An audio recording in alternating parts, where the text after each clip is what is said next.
네, 안녕하세요. 김강훈 노무사입니다. 이제 근로기준법 알자 제28회차 강의를 시작하겠습니다. 제28회차 강의의 주제는 여성 근로자와 모성 보호라는 주제입니다. 우리 근로 현장에 여성 근로자들이 아주 많은데요. 그들은 여성으로서의 특성이 있기 때문에 또 앞으로의 세대를 출산해야 되는 그러한 특성을 갖고 있기 때문에 그들의 근로에 대해서 어느 정도의 보호가 필요하다고 할 수 있습니다. 사실 이런 여성을 보호하는 것은 우리 보건복지부 쪽에 법령들에서 이제 보호를 해야 되겠죠. 모자보호법 같은 것이 이미 있는 것으로 알고 있는데요. 그러나 1953년에 근로기준법을 제정할 때는 그런 보건복지부와 관련된 어떤 여성보호제도가 없었기 때문에 여성 근로자들을 위해서는 할 수 없이 근로기준법에 그런 근로자 보호를 위한 제도를 넣을 수밖에 없었습니다. 그래서 어떤 사용자들이 아니 사용자가 왜 이 여성에 대한 보호까지 책임져야 하느냐 이렇게 불만을 가질지 모르지만 네, 우리 근로기준법이 만들어지는 그 배경 1953년 당시에는 여성 근로자를 보호할 수 있는 법령이 사실은 이 근로기준법 외에는 마땅한 게 없었기 때문에 그렇게 들어갔고 그것이 지금까지 유지되어 오고 있다고 볼 수 있습니다. 다만 그 사이의 경과를 보면은 그 여성 근로자 보호에 대하여 사용자에게 부담 지우는 것이 상당히 완화되어 왔고 또 특히 남녀고용평등법이 만들어진 이후에는 이제 그 법에 의해서 오히려 여성 근로자들이 더 많이 보호받는 것을 볼 수가 있습니다. 그래서 오늘 강의에서는 우선 근로기준법상의 여성 보호가 어떤 것들이 있는가를 살펴보고 그리고 아울러서 남녀고용평등법에서 또 여성 근로자 또 일가정 양립과 관련되어서 보호제도가 어떤 것이 있는가 이렇게 살펴보도록 하겠습니다. 교재 299페이지부터 그 점에 대해서 살펴볼 수 있는데요. 이렇게 근로기준법상 여성 근로자 보호 문제도 두 가지로 나누어 볼 수 있습니다. 한 가지는 여성이 취업하는 데 대해서 여성이 순수한 근로자로서 일하는 데 있어서 그들의 어떤 신체적 특성이라고 할까요? 그런 것에 대비해서 보호하는 제도가 하나 있고요. 그다음에 이제 두 번째는 그 모성을 위한 보호. 이 여성이 갖고 있는 그 모성으로서의 특성을 보호하기 위한 이런 보호제도가 있습니다. 그래서 이 모성보호제도야말로 앞으로 우리 후대를 출산해가는 그런 매우 중요한 기능이기 때문에 그들이 원만하게 출산을 하면서 또 일자리를 빼앗기지 않도록 일자리를 놓치지 않도록 할 수 있는 그런 마련이 필요하기 때문에 여성이 직장을 다니면서도 그런 출산의 부담을 많이 느끼지 않을 수 있도록 하는 그런 몇 가지 보호제도들이 있습니다. 그래서 그런 취지들을 이해하시고 이 조항들을 살펴보도록 하시죠.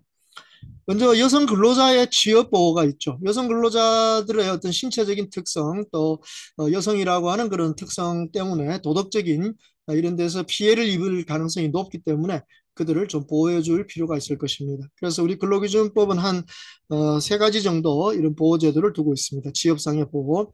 네, 첫 번째, 임산부가 아닌 18세 이상의 여성, 일반적인 여성 근로자를 말하죠. 네, 그들이라 하더라도 보건상 유해 위험한 사업 중에서 임신 또는 출산에 관한 기능에 유해 위험한 사업에 사용하지 못한다고 해서 그 금지되는 직종이 있다는 점에 유의하시기 바랍니다. 그래서 구체적인 그 금지 직종의 범위는 시행령에 따라서 별표에 나와 있으니까 그 점을 참조하시기 바랍니다. 그다음에 사용자는 18세 이상의 여성의 경우에는 야간 근로나 또 어떤 휴일 근로를 시킬 수가 없습니다. 다만 그 근로자의 동의를 받을 때에만 시킬 수 있습니다. 사실 야간 근로나 휴일 근로는 원칙적으로 일반 근로자의 경우도 사용자가 일반적으로 시킬 수 있는 건 아니라고 봅니다. 우리 근로기준법에서는 명시적으로는 연장 근로를 할 때 마치 합의를 해야 되는 것처럼 되어 있지만 휴일 근로나 야간 근로도 사실은 어떤 합의가 필요한 그러한 상황이라고 볼 수가 있겠죠. 그래서 이것은 보통 근로계약서 상에 미리 명시됨으로 해서 미리 합의를 한 것으로 이제 간주되는 것이니까 별 문제가 없었지만 지금 여성의 경우에는 구체적으로 실제로 이런 야간 근로나 휴일 근로를 하게 될 때는 반드시 그 근로자의 동의를 받도록 명시해야 된다는 점, 그 동의가 명시되어야 된다는 점, 이것을 법으로 특별히 표현한 것 같습니다. 그래서 이런 별도의 특별한 합의를 해야만 야간 근로나 휴일 근로를 시킬 수 있다는 점을 알아두시면 되겠습니다. 그 다음에 세 번째 여성의 신체적 특성상 갱내 근로 이것이 허용되지 않습니다. 갱내라고 한다면 일반적으로 탄광 안에 갱을 말하는 거죠. 그 안에 근로는 굉장히 힘든 근로이기 때문에 여성들에게는 그것을 시킬 수 없다고 되어 있고 그걸 위반하면 아주 죄가 큽니다. 3년 이하의 징역 또는 3천만 원 이하의 벌금에 처하도록 그렇게 되어 있다는 점에 유의하시기 바랍니다. 이거는 뭐 이 갱에서 근무해야 되는 그런 특수한 업종에서만 해당되는 내용이라고 보겠습니다. 다만 예외적으로 여성 근로자가 그런 갱내 근로에서 보건 의료 업무를 담당하거나 또 어떤 보도 취재 업무를 담당하거나 학술 연구를 위한 조사 업무나 관리 감독자로서의 업무를 수행할 때는 예외가 되겠습니다. 또 실습을 하는 경우에도 예외가 된다고 규정하고 있습니다. 그래서 그런 예외를 잘 보시고 여성 근로자의 경우에는 원칙적으로 갱내 근로가 금지된다는 점을 참고하시면 되겠습니다.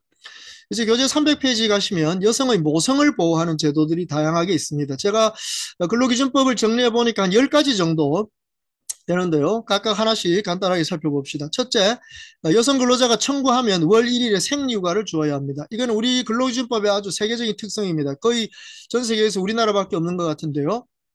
그만큼 근로기준법을 제정할 당시 1953년 당시에 우리 여성들이 육체적으로 굉장히 약했다는 거죠.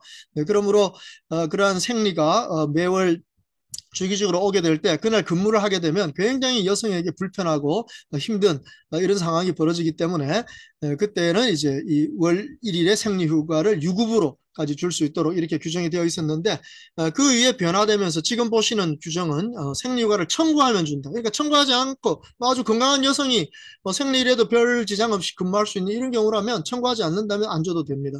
또 주는 경우라도 이것은 유급이 반드시 아니죠. 반드시 유급으로 줘야 되는 건 아니고 무급으로 할 수도 있습니다. 물론 회사에서 또 유급으로 줄 수도 있습니다. 그러니까 어쨌든 법적으로는 의무적으로 주는 것도 아니고 청구하면 주는 것이고 그리고 유급으로 주는 것이 아니라는 점 이렇게 정리가 되어 있다는 점 유의하시면 되겠습니다.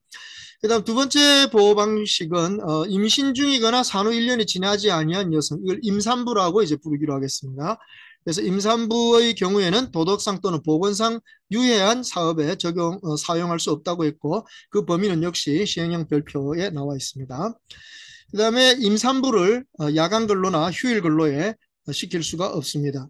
자, 만약에 시키려고 한다면 이 산후 1년이 지난 여성의 경우는 그 여성의 동의가 있어야 되고 임신 중의 여성인 경우에는 명시적으로 청구를 해야만 됩니다. 거기에 덧붙여서 고용노동부 장관의 인가를 받아야만 이러한 임산부에 대한 야간 근로 또는 휴일 근로를 시킬 수 있다는 점을 유의하시기 바랍니다. 자, 그 다음에 네 번째 보호 조치는 산후 1년이 지나지 아니하는 여성들에 대해서는 단체 협약의 규정이 있다 하더라도 연장 근로 시간이 제한되죠. 그래서 하루에 2시간, 일주일에 6시간, 1년에 150시간을 초과하는 그러한 시간의 근로, 연장 근로를 시킬 수 없다는 점에 유의하실 필요가 있겠습니다. 그러니까 1일에 2시간이 한도니까 일주일에 6시간이라면 3일 정도 시킬 수 있다는 그런 점들을 보시면 되겠습니다. 또 1년에 150시간 초과하지 못한다니까 매주 연장 못 시키고 25주 정도 시킬 수 있다는 점 금방 이해가 되시죠? 자, 다섯 번째, 임신 중의 여성. 임신 중의 여성에게는 아예 시간의 근로를 시킬 수가 없습니다. 근데 이제 이렇게 되면 여성의 수입이 이제 줄어들 수 있는 이런 또 폐단이 생기다 보니까 이것이 여성들에게 불리한 거 아니냐라고 생각할 수 있지만 임신 중의 여성의 경우에 있어서는 그 출산의 기능이 훨씬 더 중요하기 때문에 일체 시간의 근로, 연장 근로를 시킬 수 없다는 점에 유의하시기 바랍니다. 그래서 그 위에서 보셨던 산후 1년이 지난 출산을 하고 난 다음에 1년이 지나지 않은 여성에 대해서는 연장 근로에 대한 어떤 한계가 있었죠. 네, 그렇지만 임신 중에는 아예 연장 근로를 전혀 시킬 수 없다는 점에 유의하셔야 되겠습니다. 그리고 임신 중에 있는 여성 근로자가 요구를 하면 쉬운 종류의 근로로 전환시켜줘야 됩니다. 그래서 어떤 종류가 쉬운 종류의 근로인가 이걸 뭐 지금 딱 구체적으로 말할 수는 없지만 어쨌든 그 여성이 판단할 때 자신의 신체가 부담할 만한 그런 근무를 신청하면 그것으로 배치 전환해 줄 수 있는 그런 배려가 사용자에게는 필요하다고 볼 수 있습니다. 그것이 이제 다섯 번째의 그 여성 모성을 보호하는 그런 의무였습니다. 그 다음에 여섯 번째에 모자보건법 10조에 따라서 임산부 정기 건강 진단을 받을 때 이것은 사용자가 허용해 줘야 됩니다. 그 시간을 반드시 허용해 줘야 되고 이 경우는 유급입니다. 임금을 삭감해서는 안 되겠습니다. 아까 우리가 제일 첫 번째 여성 보호 방식으로 생리휴가를 준다고 했지 않습니까? 근데 임신 중에 여성에게는 생리휴가가 필요 없겠죠? 그러면 임신을 안 했을 때도 이렇게 생리휴가를 통해서 여성의 모성을 어느 정도 보호받을 수 있었는데 임신을 하고 있는 중에 생리휴가도 안 주는 이런 상황이라면 어쩌면 여성 근로자의 모성이 좀 덜 보호받는 이런 위험이 있을 수 있지 않습니까? 그래서 우리 근로기준법은 이런 경우에 생리휴가는 안 줘도 되겠지만 바로 이 모자보건법에 의한 이 태아 건강 진단 이것을 받도록 그렇게 허용하고 있다는 점 이걸 유의하시게 되겠습니다. 그래서 상당히 이거는 합리적인 그러한 법령으로 생각이 되고 모성보호에 아주 중요한 거라고 볼 수 있습니다. 건강한 태아를 출산하도록 하는 것이 우리 모성을 보호해주는 기본적인 방법이 되지 않겠습니까? 이 점을 참고하시고요. 그 다음에 이제 7번째 보호 방법은 임신 후 12주 이내이거나 또는 36주 이후 이때 유산의 위험이 아주 클 수도 있는 이런 상태인데요.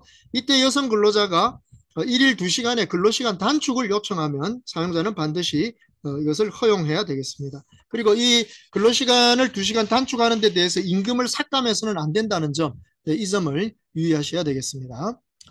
그 다음에 302페이지로 가시면 8번째 보호 방법은 임신 중인 여성 근로자가 일일 소정 근로시간, 그러니까 8시간, 8시간을 근무는 그대로 하긴 하지만 업무의 시작 및 종료 시각의 변경, 출퇴근 시간을 좀 변경해달라라고 요청한다면 거기에 응해야 된다. 그것을 허용해야 된다는 점에 유의하실 필요가 있겠습니다.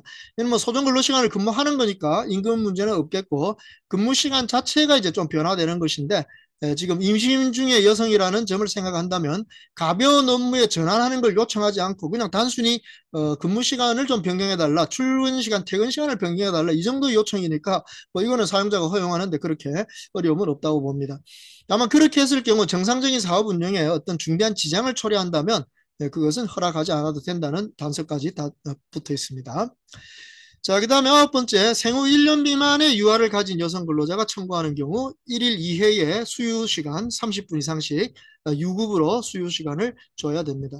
여기 1년 미만의 유아, 이거는 꼭 여성인 출산한 아기가 아니라도 어떤 다른 뭐 조카라고 할까요? 뭐 그런 아기라도 1년 미만의 유아를 양육해야 되는 이런 책임이 있는 경우에는 이 육아 시간을 허용해야 된다는 점에 유의하시고요.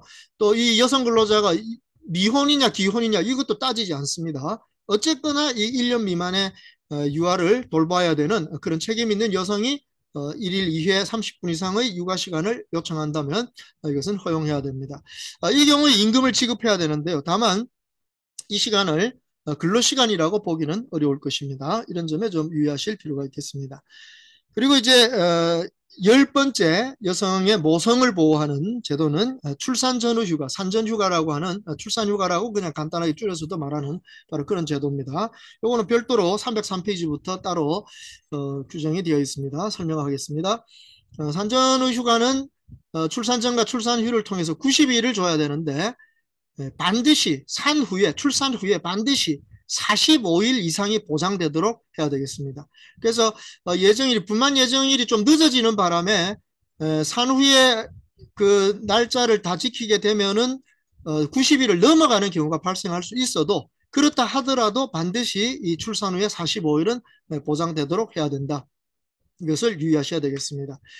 그리고 이 90일의 이 산전후 휴가 중에 60일에 대해서는 사용자가 유급으로 지급해야 되는 책임이 지지만 이것은 주로 그 고용보험법에 의해서 해결되도록 되어 있고 중소기업 같으면은 특히나 90일분 전체가 이 고용보험에서 그 산전후 휴가 급여로 지급되도록 그렇게 되어 있는 점 참고하시면 되겠습니다. 근데 이 임신 중 여성 중에 전에 이 유산의 경험이 있었다든가 또 40살 이상의 이 산모가 되었을 경우 이 경우에는 유산의 위험이 상당히 높기 때문에 어느 때라도 이 산전후 휴가를 미리 허용해야 되겠습니다. 그러니까 임신 초기라도 산전후 휴가를 요청하면 그것은 인정해야 된다 하는 점에 유의하실 필요가 있겠습니다. 그래서 보통 이 산전후 휴가는 90일을 허용하면서 출산 후에 45일 인정한다니까 이제 산전에 45일, 산후에 45일부터 이렇게 하는데 그 산전 45일은 보통 이제 출산기에 임해가지고 거의 그 분만 예정일에 거의 가까울 때 이제 45일에 그 산전 휴가를 쓰고 그다음에 출산 후에 또 45일에 산전 휴가를 쓰고 보통 이렇게 하겠는데 이 유산의 위험이 있는 경우에는 임신 초기에라도 얼마든지 그 산전의 휴가를 요청하면은 사용할 수 있도록 되어 있다는 점, 이 점을 좀 특징으로 보셔야 되겠습니다. 그래서 이런 유산을 좀 방지하기 위한 그러한 보호제도니까 사용자들이 이 점을 잘 이해하시고 출산 전 어느 때라도 그러한 휴가를 인정해야 된다는 점 있습니다. 한 가지 빠진 게 있네요. 유산 사산에 위험이 있다고 의료기관에 진단서를 제출한 경우에도 이러한 산전 후 휴가를 미리 줄 수 있다는 점, 이런 점도 기억하시면 되겠습니다.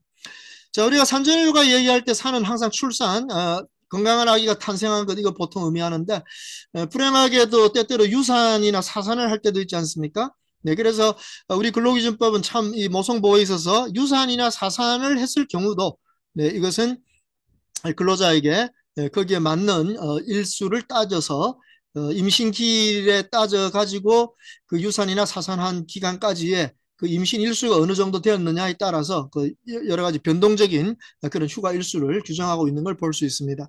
교재 304페이지 아래쪽에 보면 그 날수들이 잘 정리가 되어 있으니까 그 점을 잘 보시고, 이렇게 유산이나 사산을 한 경우도 여성에 있어서는 출산 기능에 있어서 상당히 그 건강상의 어려움이 있을 수 있기 때문에 이런 점에서 충분히 좀 휴식을 취할 수 있도록 보호해 줄 필요가 있다는 점, 이 점을 좀 생각하시면 되겠습니다. 전에 우리가 그 해고와 관련돼서 배우실 때 해고 금지 기간 배우셨는데, 이 출산 전후 휴가와 그 후 30일간 해고 금지 기간이라는 점 배우셨죠. 그만큼 이 산에 대한, 출산에 대한 여성 근로자의 어떤 역할을 우리 근로기준법은 충분히 잘 보호해주고 있다고 볼 수 있습니다. 산전 휴가를 갔다 온 다음에는 본래 업무, 본래의 업무 또는 동등한 수준의 임금을 지급받는 업무로 복귀시키도록 사용자는 그렇게 해야 되겠습니다. 이것을 위반하는 경우에도 그 벌금이 부과될 수 있으니까 사용자들은 좀 유의하시기 바랍니다.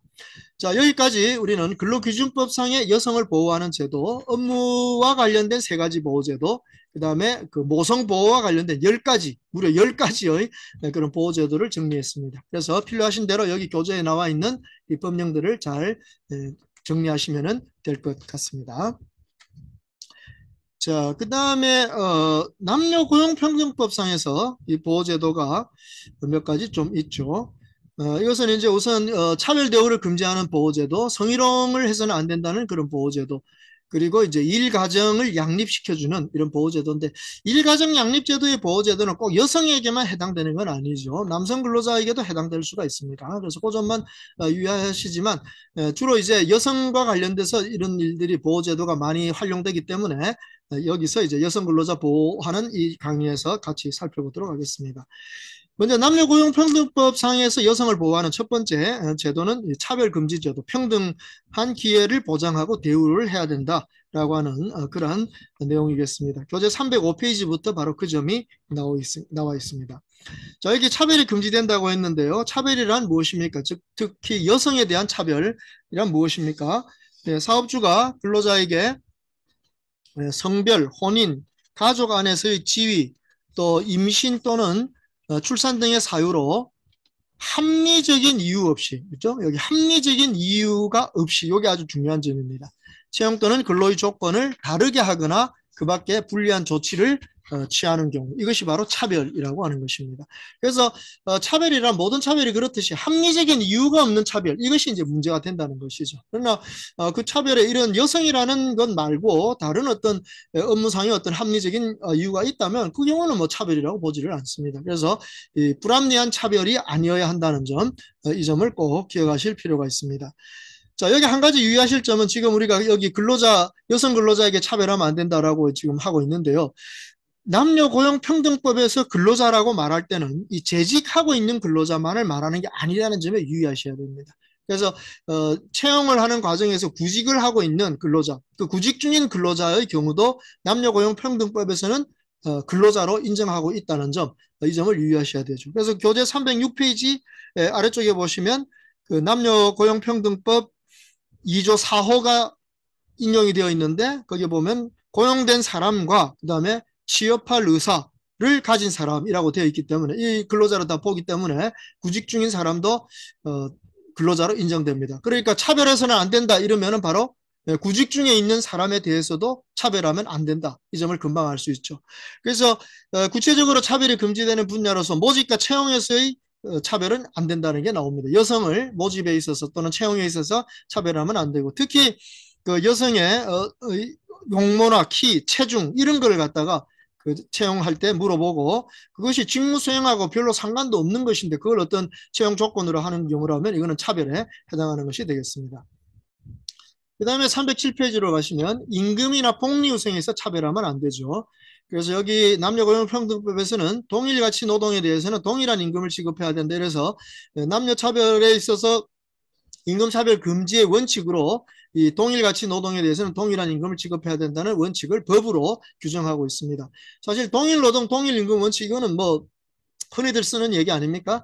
임금 차별을 하지 않는다는 이런 원리를 얘기하고, 그리고 직무급이라고 하는 그런 임금 형태에서는 바로 이 동일노동, 동일임금이라고 하는 이런 원칙을 실현시키는 하나의 그 임금 지급의 방식이라고 볼 수가 있는데요.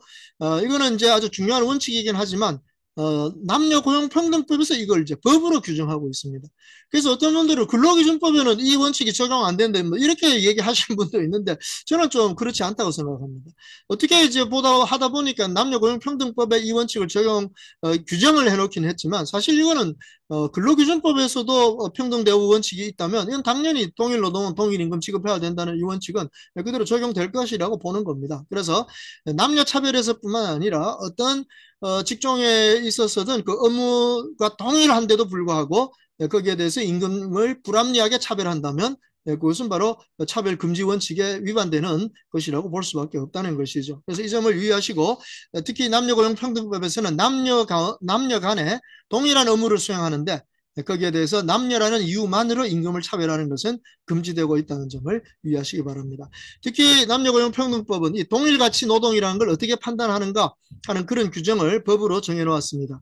기술, 노력, 책임 및 작업 조건 이런 것들이 판단 기준이라고 했고, 우리 대법원 판례에서는 바로 이런 법에 규정된 이런 판단 기준들을 그대로 원용해서 그 의미가 무엇인가 하는 것을 조금 더 구체적으로 밝혀내고 있는 것을 볼 수 있습니다. 거기 307페이지에 인용되어 있는 대법원 판례, 그걸 잘 보시면 바로 거기 기술이 뭔지, 노력이 뭔지, 책임이 뭔지, 작업 조건이 뭔지 하는 데 대한 조금 더 구체적인 의미를 밝혀내고 있는 점을 참고하시기 바랍니다. 자, 그 다음에 임금 말고도 차별을 해서는 안 되는 매우 중요한 게 308페이지에 가시면 제일 위에 이런 표현이 있습니다. 남녀고용평등법 구조에 규정이 되어 있는데요. 뭐라고 되어 있는지 잘 보시기 바랍니다. 임금 외에, 즉 임금 말고 근로자의 생활을 보조하기 위한 금품, 그것을 지급하거나 또 자금의 융자 등 복리후생에서 남녀를 차별해서는 안 된다 이렇게 되어 있습니다. 여기 참 이게 유의를 하셔야 되는 건데요. 임금 외에 사용자가 지급하는 금품이 있는데 어떤 목적으로 지급한다고요? 생활을 보조하기 위한 금품으로 지급한다. 그리고 그것을 복리후생이라는 표현으로 통일을 하고 있는 걸 보실 수가 있습니다. 그래서 우리 남녀고용평등법은 명백하게 임금이 있고 임금 외에 금품으로서의 복리후생에 해당하는 생활을 보조하기 위한 금품이 있다는 거, 이걸 분명하게 밝혀주고 있지 않습니까? 바로 이 규정이 1995년 8월 4일에 신설이 된 겁니다. 그래서 우리 남녀고용평등법은 잘 보면은 임금은 노무 제공의 대가로서 지급되는 임금이죠. 그것 외에 임금 말고 이렇게 생활을 지원해주기 위한, 생활을 보조하기 위한 금품으로서의 복리후생적인 금품이 있다는 것을 법적으로 인정하고 있었습니다. 그런데 이 남녀고용평등법의 규정을 무시하고 이걸 모르고 1995년 12월 우리 대법원 판례의 전원합의체 판결에서는 임금이라는 것에는 복리후생도 포함된다, 전부 다 임금이다 이렇게 판결했던 그 전원합의체 판결이 아주 의문스러운 그런 판결을 내린 바가 있는 거예요. 그래서 그 이후에 모든 본래는 임금이 아니어야 할 노무 제공의 대가가 아닌 복리후생적 금품도 전부 임금이 되는 바람에 그것이 임금의 범위를 점점점 넓혀버리고 급기야는 모든 것이 통상임금이냐 아니냐를 따져야 되는 그런 아주 논쟁이 있었다는 거. 제가 임금 강의할 때 여러 차례 그 점을 지적했을 겁니다. 그래서 제가 이 1995년 12월 대법원 전원합의체 판결에 대해서 참 그 안타까움을 느끼는 게 바로 그때 이미 우리 남녀고용평등법에서는 1995년 8월 4일 날 이 구조를 신설해가지고 임금 외에 생활보조적인 금품, 복리후생적인 금품이 있다는 점을 법으로 인정했는데 그걸 우리 대법원이 무시했다는 점이 너무나 좀 안타깝습니다. 그래서 언제라도 좀 조만간에 빨리 임금기준법 이런 걸 새로 좀 만들어서 이런 부분들을 좀 정리를 싹 할 필요가 있다는 점 제가 여러 차례 지금 강조를 하는 것인데 오늘 또다시 이 점을 강조할 수밖에 없게 된 것입니다. 그래서 남녀 고용평등법에서 임금만 차별하지 마라가 아니라 특히 임금 외에도 이 근로자의 생활을 보조하기 위한 금품으로서의 복리후생적인 지급하는 이런 금품들에 있어서도 차별을 해서는 안 된다 하는 점이 분명히 법으로 되어 있다는 점 참고하시기 바랍니다. 자, 인사관리 및 퇴직에서 차별하지 않은 거 당연하겠죠. 혼인이나 임신 또는 출산 이런 것에 대해서 그것이 뭐 해고 사유가 된다든가 하면 안 되겠습니다. 근로관계 종료 사유가 되어서는 안 되겠습니다. 특히 중요한 점은 사업주가 뭣도 모르고 근로계약서에 그걸 명시합니다. 혼인하면 퇴직한다 이런 식의 그런 계약서를 쓰면 그 계약서 자체는 무효죠. 그래서 나중에 그 계약서를 들이대면서 사용자가 혼인한 여성에게 나가라고 주장하더라도 근로자에 대해서는 그것은 효력이 없는 것임이 분명합니다. 그런데 한 가지 유의할 점은 만약에 그런 근로계약서를 체결했다, 그런 근로계약서를 작성했다, 그러면 사용주가 5년 이하의 징역에 처해진다는 점, 이 점을 유의하셔야 됩니다. 이제 아예 그런 근로계약서 쓰실 생각을 말아야 됩니다. 그렇게 됐다가는 그거는 바로 뭐 퇴직도 시키기도 전에 그 계약서를 쓴 것 자체만으로도 5년 이하의 징역 또는 3천만 원 이하의 벌금에 처해진다는 점에 유의하실 필요가 있겠습니다. 자, 그 다음에 이제 두 번째, 남녀고용평등법상 여성을 보호하는 제도는 직장 내 성희롱을 금지하는 제도이죠. 그래서 직장 내 성희롱이라고 하는 것의 정의는 무엇입니까? 네, 직장 내에서 사업주, 상급자 또는 근로자가 그런 지위를 이용하거나 업무와 관련해서 다른 근로자에게 어떤 성적 언동을 하거나 행동을 함으로써 어떤 성적 국유욕감을 느끼게 또는 혐오감을 느끼게 하는 경우, 그리고 근로조건이나 이 고용의 환경이 아주 불안하게 만드는 그런 경우를 성희롱이라고 합니다. 그래서 특히 309페이지부터 보면 그런 성희롱, 직장 내 성희롱을 판단하기 위한 기준들이 잘 정리되어 있음을 볼 수 있습니다. 성적인 운동에는 육체적 행위, 언어적 행위, 시각적 행위, 또 그 밖에 기타 행위들이 있고요. 그 다음에 고용에서 불이익을 주는 경우에 예시들도 들어있기 때문에 이 점들을 잘 보시고 직장 내 성희롱에 해당하는지 안 하는지 그것은 잘 판단하시기 바랍니다. 자, 그런데 이제 이 직장 내 성희롱의 정의를 이렇게 판단하고 나면 그것이 금지되어 있다. 이 점에 유의하셔야 되겠죠. 그래서 사용자는 특히 이런 직장 내 성희롱이 회사에서 일어나지 않도록 유의해야 되고 이게 여기에 대한 예방 교육을 철저하게 해야 되겠습니다. 310페이지에 보시면 그 성희롱 예방 교육을 어떻게 할 것인가에 대한 법적인 규정이 자세히 나와 있습니다. 1년에 한 번씩은 1시간 이상씩 해야 되고 교육하는 방식은 외부 강사를 들여와서 해도 되고 직장 내에서 할 수도 있겠습니다. 그래서 그러한 그 교육을 받았다는 것을 어떤 방식으로든지 인정할 수 있는 그런 방식으로 교육하도록 그렇게 되어 있습니다. 이 성희롱 예방 지침을 반드시 만들어서 그것을 분명히 알려주고 성희롱 가해자에 대해서 어떤 처벌을 할 것인가, 어떤 징계를 할 것인가 이런 내용에 대해서도 분명히 알려줄 것을 그 성희롱 예방 교육의 내용으로 법적으로 요구하고 있습니다. 그런 점을 참고하시면 되겠습니다. 자, 그러면 312페이지로 가셔서 직접적으로 이제 성희롱이 발생하면 어떻게 합니까? 이제 누구든지 이 성희롱 발생을 신고할 수 있죠. 그럼 사용자는 당연히 조사를 해야 되겠습니다. 그리고 이 조사하는 과정에서 그 피해자가 성적 수치심을 느끼지 않게 조심해야 되겠습니다. 2차 가해를 하지 않도록 조심하셔야 된다는 거죠. 그리고 그 조사 도중에 피해 근로자를 보호할 필요가 있다면 뭐 휴가를 보낸다든가 어떤 업무를 배치 전환을 한다든가는 이런 방식도 필요하겠습니다. 이제 성희롱 발생 사실이 확인되었다. 네, 그러면 그 근로자를 보호하기 위한 조치를 당연히 해야 되겠고요. 더 중요한 거는 그 가해자로 이제 확인된 사람에 대해서 징계를 하거나 근무 장소의 변경 등 어떤 필요한 조치를 해야 되겠습니다. 그래서 이 징계에는 심한 경우에는 해고까지도 가능합니다. 그래서 우리 대법원 판례에서는 이 성희롱 가해자를 해고를 했더니 그 가해자가 우리 회사에는 그 성희롱에 대해서 해고한 적이 없는데 왜 나만 해고하느냐? 이거는 징계권 남용이다. 이렇게 그 해고 무효를 주장했을 때 대부분은 그렇게 판단했습니다. 이 가해자를 해고하지 않는 경우 피해 근로자가 직장에 근무하기가 굉장히 좋지 않은 환경이 될 수도 있고 또 해고하지 않는 경우 회사가 피해 근로자에게 손해배상을 해야 되는데 그 액수가 해고를 했다면 그 액수를 좀 줄여들 수 있다. 이런 점을 감안해서 해고는 정당하다고 판결을 내린 적도 있습니다. 그러니까 이 성희롱 가해자에 대한 해고까지도 가능하다. 이 점을 생각하셔서 그 징계가 결정된다는 점을 알아두시고, 이것은 미리 그 징계 규정에 성희롱 가해자에 대한 그 징계 사유를 정하시고 그 징계의 양정을 이미 표현을 해 두신다면 거기에 따라서 징계를 하시는 것이 가능할 것이라고 보아지는 겁니다.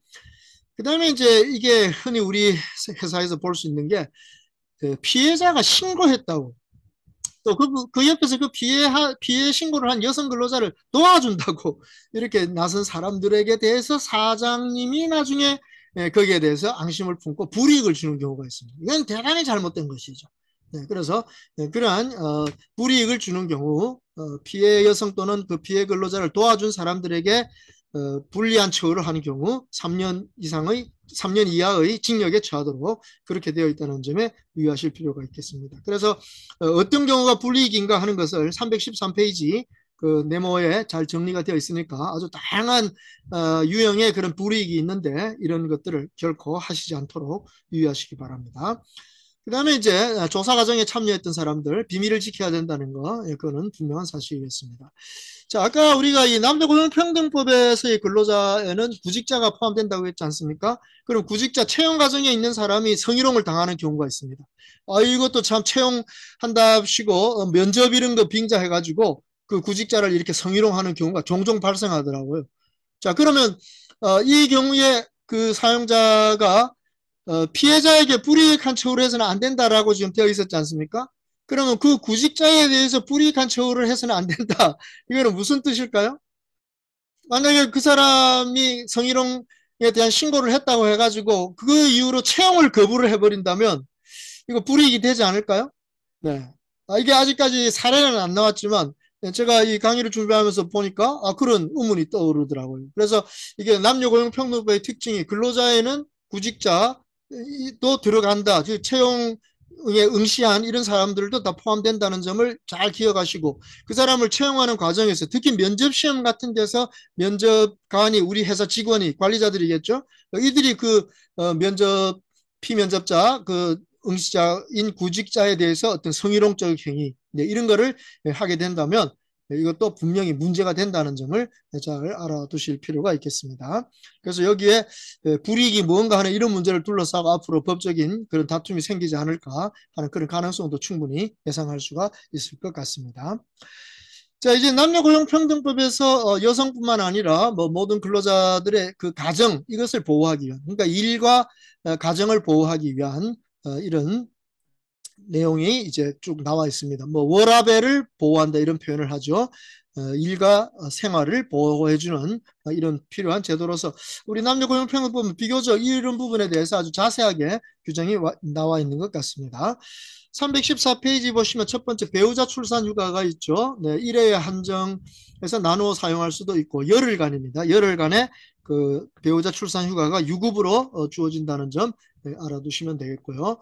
다만 이제 아까 설명했던 그 출산 전후 휴가 여기에 대한 급여를 받는 경우에는 이 배우자 출산 휴가의 유급에 대한 책임은 사용자가 지지는 않습니다. 자, 그리고 배우자 출산 휴가는 이것은 이제 배우자가 출산한 데 대해서 휴가를 주려는 거니까 출산한 날부터 90일이 지나가 버리면 그러면은 그 휴가를 신청할 수 없다는 점 유의하시기 바랍니다. 그 다음에 315페이지 보시니까 난임치료 휴가, 그러니까 인공수정이나 또는 체외수정과 같은 난임치료를 받기 위해서 휴가를 신청할 경우 3일간 인정할 수 있는데 최초 1일은 유급으로 준다는 이 점을 확인하시면 되겠고요. 그 다음에 이제 이 일가정 양립지원제도 중에 제일 많이 활용되고 제일 중요한 제도라고 하는 게 이제 육아휴직 제도가 되겠습니다. 그래서 육아휴직 제도는 만 8세 이하 또는 초등학교 2학년 이하의 자녀가 있는 경우 근로자에게 육아휴직을 줄 수 있는 제도고 육아휴직의 기간은 1년간 허용이 될 수가 있습니다. 한 번에 나누어서 한 번의 경우에 나누어서 사용할 수도 있겠습니다. 그러니까 한 번씩 해서 두 번으로 나누어서 사용할 수 있다는 점 기억하시면 되겠고요. 육아휴직 기간은 당연히 근속기간에는 포함이 된다는 점 유의하시고 316페이지에 보면 기간제 근로자나 파견 근로자의 경우에도 육아휴직을 줘야 되는데 그런 경우 그 육아휴직 기간이 그 기간제 근로자의 사용기간에 포함되지 않고 파견 근로자의 그 파견기간에 산입되지 않는다 하는 점, 이 점에 유의하실 필요가 있겠습니다. 자, 그 다음에 이제 육아휴직이 마치게 되면 그 근로자를 전과 같은 업무 또는 같은 수준의 임금을 지급하는 그런 직무에 복귀시켜야 된다는 점이 중요한 점입니다. 최근에 그 롯데마트 사건에서 보니까 육아휴직을 갔다 온 그 직원, 여직원을 종전에 근무하던 직보다 훨씬 좀 낮은 직무, 그래서 임금을 적게 받을 수밖에 없는 어떤 중요성이 떨어지는 직무에 그렇게 배치를 했다가 결국 그것이 잘못되었다는 그런 대법원 판례가 나온 걸 볼 수 있습니다. 그래서 육아휴직에 대해서도 이 복귀시킬 때 종전에 똑같은 직무, 적어도 똑같은 수준의 임금을 받을 수 있는 그런 업무에 복귀시키는 것이 중요하다는 점, 이것이 최근 대법원 판례로 확인되고 있습니다. 이 판례가 필요하신 분은 저희 홈페이지 대법원 노동판례 해부에서 판례를 찾아보시기 바랍니다. 자, 그 다음에 이제 육아휴직뿐만 아니라 거기 316페이지 아래쪽에 보면 육아기 근로시간 단축이라는 제도가 있습니다. 이거는 이제 육아휴직을 하게 되면 그 휴직 기간만큼 이제 그 근무기간이 조금 단절되게 되니까 소위 말하는 이제 경력 단절이라는 게 일어나서 여성들이 나중에 다시 직장에 복귀하다 보면 좀 어려움이 있을 수가 있다는 거죠. 그래서 이 경력을 단절시키지 않고도 육아를 하는데 좀 어려움이 없도록 지원해주기 위해서 그 육아기의 근로시간을 단축하는 제도를 두고 있습니다. 상당히 합리적인 제도라고 봐집니다. 그래서 이러한 그 육아기 동안의 근로시간을 단축하는 네, 이런 제도를 이제 활용한다면 이 경우는 그 1년 이내의 기간에서 할 수 있는데 이건 나누어서 쓸 수도 있습니다. 필요한 만큼. 그래서 한 번 할 때마다 3개월씩의 단위로 나뉘어 가지고 1년까지의 기간 동안에는 이 육아기 근로시간 단축 제도를 활용할 수 있다는 거죠. 때때로 이제 이것이 육아휴직 대신에 이제 활용되는 거라고 했으니까 육아휴직은 6개월만 써버리고 그러면 본래 육아휴직을 1년 줄 수 있는데 거기 6개월만 썼으니까 6개월이 남아있지 않습니까? 그러면 그 남은 6개월도 나중에 이 육아기 근로시간 단축 기간에다가 넣을 수 있습니다. 그럼 지금 방금 1년이 육아기 근로시간 단축 기간이라고 했는데 이 경우는 1년 6개월 동안에 육아기 근로시간 단축을 이제 할 수가 있다는 것이죠. 그래서 그 중에 이제 특별히 필요한 어떤 기간에는 한번 3개월씩 신청해서도 또 나누어서 이렇게 단축을 할 수가 있으니까 근로자에게는 굉장히 그 필요한 경력 단절이 일어나지 않고도 육아를 할 수 있는 아주 좋은 제도라고 볼 수가 있습니다. 그런 점에 이제 유의하시고 근로시간 단축을 어느 정도로 할 수 있는가 하는 요게 이제 중요한 점인데요. 주당 15시간 이상은 돼야 됩니다. 네, 그렇지만 35시간을 넘어갈 수는 없습니다. 네, 그러니까 35시간 미만의 범위에서 단 15시간 이상은 되도록 그렇게 근로시간을 단축할 수 있다. 그래서 이것은 노사 간에 합의를 하고 그 상황에서 이제 근로조건에 대해서도 서로 합의를 해야 되겠습니다. 그래서 이 근로시간이 단축된 데 대한 비례되는 그러한 근로조건, 그거에 비례한 근로조건을 정하는 것은 상관없지만 너무 근로조건을 나쁘게 해가지고 그것이 차별이 되는 정도가 된다면 그것은 안 되겠습니다. 왜 15시간 이상은 돼야 될까요? 주당 근로시간이? 아시다시피 주당 근로시간이 15시간 미만이 돼버리면 주요 수당이 발생하지 않고 연차휴가도 적용되지 않고 퇴직금도 지급하지 않는 이런 상황이 벌어지기 때문에 적어도 주당 15시간 이상은 되도록 그렇게 근로시간 단축을 마련해야 된다는 점, 이 점을 유의하시면 되겠습니다. 자, 그리고 당연히 육아기 근로시간 단축이 이제 끝나고 나면 이제 정상적인 업무를 한다. 똑같은 근무를 한다. 근무 시간 똑같이 한다. 이러면 당연히 종전에 똑같은 업무 그리고 같은 수준의 임금이 보장되는 그런 업무에 복귀시켜야 된다는 점, 이거는 당연한 원칙이라고 하겠습니다. 육아휴직을 신청하거나 육아기 근로시간 단축을 신청했다고 해서 그 여성 근로자에게 어떤 불이익을 주는 거, 이것은 뭐 결코 뭐 안 되는 거라는 거, 이건 다 당연한 거라고 하겠습니다. 그런 경우에는 3년 이하의 징역에까지 처해지는 그런 중대한 잘못이라는 점 기억하시기 바라겠습니다. 자, 그 다음에 이제 이 남녀고용평등법에서 아주 또 그 흥미있는 제도가 이 일가정 양립을 위해서 아주 좋은 제도가 하나 있는데요. 이 가족 돌봄을 위한 여러 가지 지원 제도가 있습니다. 그래서 여기는 이 가족 돌봄을 위한 휴직 제도가 있고요. 또 가족 돌봄을 위한 휴가 제도가 있습니다. 가족 돌봄을 위한 그 휴직 제도는 90일의 기간 안에서 휴직을 할 수 있는 이런 상황이고요. 또 가족 돌봄을 이유로 하는 이제 휴가, 이것은 10일 의 범위 안에서 이제 할 수가 있는데 이 10일이라고 하는 휴가의 일수는 결국 육아휴직 기간, 그 가족 돌봄 휴가 휴직 기간에 90일 안에 포함되는 그런 거라고 볼 수 있습니다. 제가 좀 버벅거렸는데 다시 정리하겠습니다. 가족 돌봄 휴직은 90일 안에, 가족 돌봄 휴가는 10일 안에입니다. 그런데 가족 돌봄 휴가 10일은 가족 돌봄 휴직 90일 안에 포함되어 있다. 네, 그래서 그 90일 내에서 필요한 경우 11일 이것을 쓸 수 있다는 점 이렇게 정리하시면 되겠습니다. 자, 그리고 뭐 일반적으로 그 사유라든가 여러 가지 그 나중에 복귀할 때의 근로조건 뭐 이런 부분에 대해서는 다 거의 비슷하게 정리가 되어 있다는 점을 알아두시면 되겠고요. 여기에 대한 규정들이 법령으로 시행령으로 상당히 많이 규정이 되어 있기 때문에 교재에 정리된 320페이지, 321페이지 여기에 그 시행령들을 정리된 것을 참고하시면 되겠습니다. 근데 이제 가족 돌봄을 위한 지원 제도 중에 아주 특이한 게 하나 있습니다. 이 근로시간 단축 제도가 있는데 요거는 꼭 가족 돌봄만을 위한 게 아니라 또 다른 목적으로도 이것이 인정된다는 점에 특이한 점이 있다는 것이죠. 그래서 322페이지에 가시면 이 가족 돌봄 등을 위한 근로시간 단축이라고 되어 있죠. 여기에 유의하실 필요가 있습니다. 그래서 일단 이제 근로자가 가족을 돌보기 위해서 근로시간을 단축하는 경우, 그러니까 휴직이나 휴가를 사용하지 않고 오히려 근로시간 단축으로 가는 경우가 있다는 점 이해하실 수 있고, 그 다음에 2호에 보시니까 자신의 건강을 돌보기 위해서 이렇게 근로시간을 단축하는 경우도 있다는 점입니다. 그 다음에 이제 우리 그 3호와 4호가 대단히 특이한 제도죠. 이게 새롭게 신설되면서 이 가족 돌봄에 대한 어떤 특별한 제도들이 법에 만들어졌다는 점을 알 수가 있는데요. 자, 3호 보시면 55세 이상의 근로자가 은퇴를 준비하는 경우, 네, 이럴 경우에 근로시간을 단축할 수 있다는 것이죠.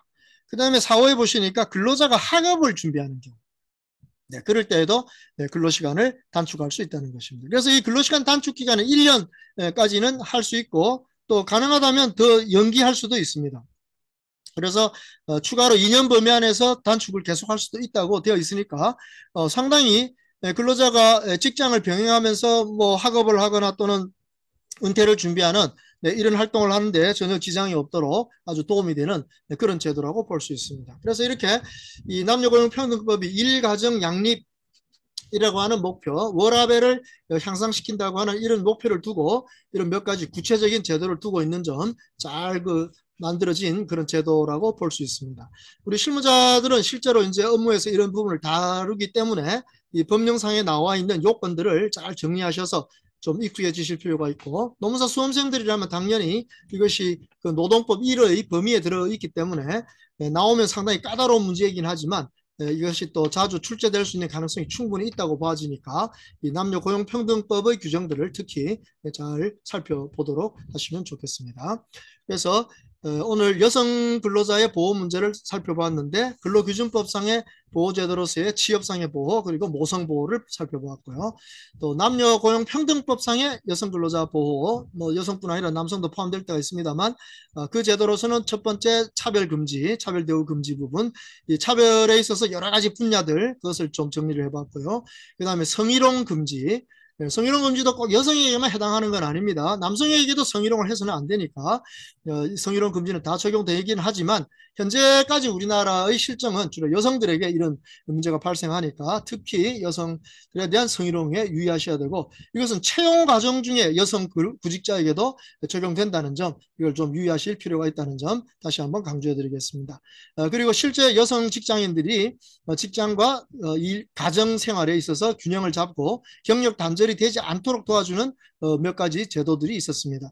육아휴직을 한다면 경력 단절이 된다고 볼 수밖에 없지만 육아기 근로시간 단축 제도 또 여러 가지 그 가족 돌봄 제도들 이런 것들을 이제 활용하게 된다면 상당히 경력을 단절하지 않고도 가정을 돌보아가는데 양육을 해가는데 도움이 되는 제도들이 있기 때문에 앞으로 이런 점들이 잘 활용될 수 있다고 봐집니다. 특히 최근에는 육아휴직 같은 것이 남성 근로자들도 많이 신청한다고 하죠. 아주 뭐 일가정을 양립하는 데 있어서는 상당히 긍정적인 현상이라고 볼 수 있겠습니다. 그래서 이런 거를 활용하는 근로자들에 대해서 좀 뭐라고 합니까? 삐딱하게 본다고 합니까? 예, 그런 식으로 보지 마시고 이렇게 가정을 잘 꾸려나가고 자녀들을 잘 양육하는 것, 그 자녀들이 자라는 가장 중요한 시기에 부모들이 그 역할을 잘하는 것, 이건 앞으로 우리 사회가 건전한 사회로 발전하는데 굉장히 중요한 거 아니겠습니까? 그래서 우리 회사에서도 이런 법적인 제도들을 잘 이해하시고 이런 점들이 제대로 적용될 수 있도록 노력해 주신다면 아주 멋진 직장 또 멋진 사회를 만들어 가는데 도움이 되지 않겠는가 싶습니다. 자, 오늘 이렇게 해서 28회차 강의 여성 근로자와 모성 보호에 대한 점들을 살펴보았습니다.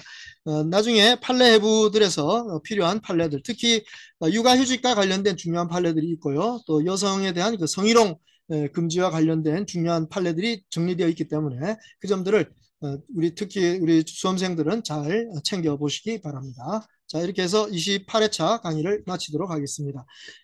다음 29회차 강의에서는 이제 근로기준법이 적용되는 문제, 좀 이게 참 아주 좀 애매하면서도 아주 그 어려운 이런 문제들이 많이 있기 때문에 이 부분을 좀 정리를 해야 될 필요가 있을 것 같습니다. 그래서 29회차 강의에서는 근로기준법이 적용되는 경우와 적용되지 않는 경우 여기를 나누어서 좀 살펴보도록 하겠습니다. 29회차 강의 때 뵙도록 하겠습니다. 감사합니다.